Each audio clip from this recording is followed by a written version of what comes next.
Lord, Amy says that she and I have some communications problems. So, I'm turning my problems over to you, okay? Amen. We have to talk. What? You're hopeless. What are you talking about? I suppose you're putting all the blame for our communication problems on me. No. But I'll bet I know why the Lord doesn't answer your prayers. What does that have to do with our communication problem? Hey. How do you know if the Lord answers my prayers or not? Does he? I don't have to tell you.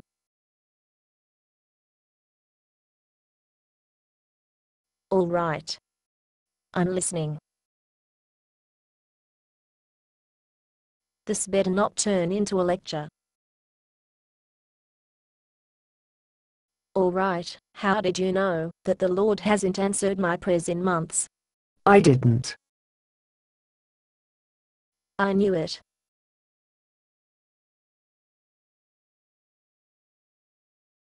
What? I didn't say anything. All right, I'm listening. How did you know that the Lord wasn't answering my prayers lately? Because people usually communicate with God the way they communicate with everyone else. I knew you'd turn this into a lecture on my communication skills. Well, I certainly wouldn't want to lecture you. I hate it when you do that. Do what? Whenever you have something you know I want, you press your advantage. We can talk about this later. All right. Lecture me. What do my communication skills have to do with God not answering my prayers? You did pray about our communication problems, didn't you? Yes. Just now. What did God say? Nothing yet. How do you know? What do you mean? How do you know that God didn't answer you? Oh. I know what this lecture is about. This is about listening to music, and watching TV, and reading the paper. What is it you always call it? Junk food for the mind. Yeah. That's it. Junk food for the mind. Okay. I hear you.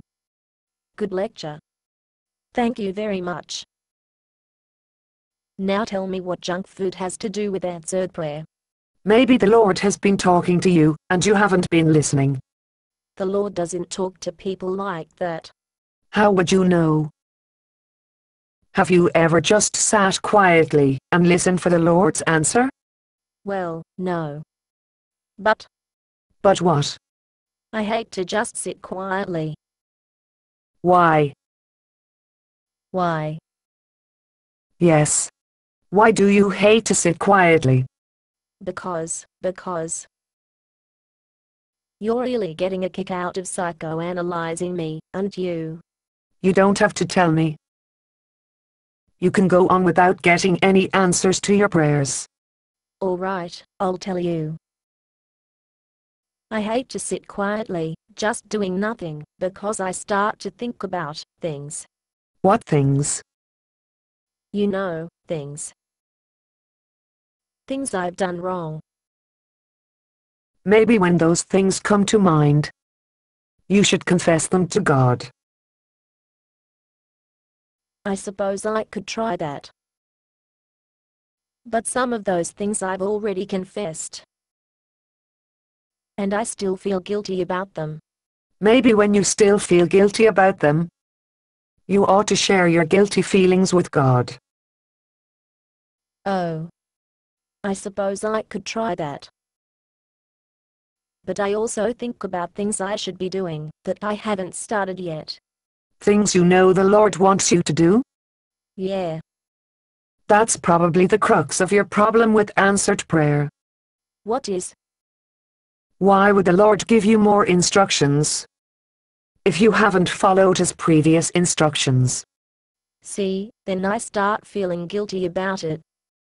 And I start feeling guilty about feeling guilty. Then I start making excuses for feeling guilty. It's just better if I don't spend much time thinking about anything. It's easier if I just fill my head with spiritual junk food and not communicate at all. You're right. It's exactly like my communications with you. I hate it when you're right. I'll be back in an hour. Will you have time to talk then? Where are you going? I'm going to find a quiet place and just sit quietly and listen to God for a while. For an hour? It's going to take that long, just to confess all the excuses and strategies I've used to avoid listening. Oh, that reminds me. I haven't had my quiet time today. Based on a play by Bob Snook. Conditions for use: do not sell any part of the script, even if you rewrite it. Pay no royalties, even if you make money from performances. You may reproduce and distribute this script freely, but all copies must contain this copyright statement.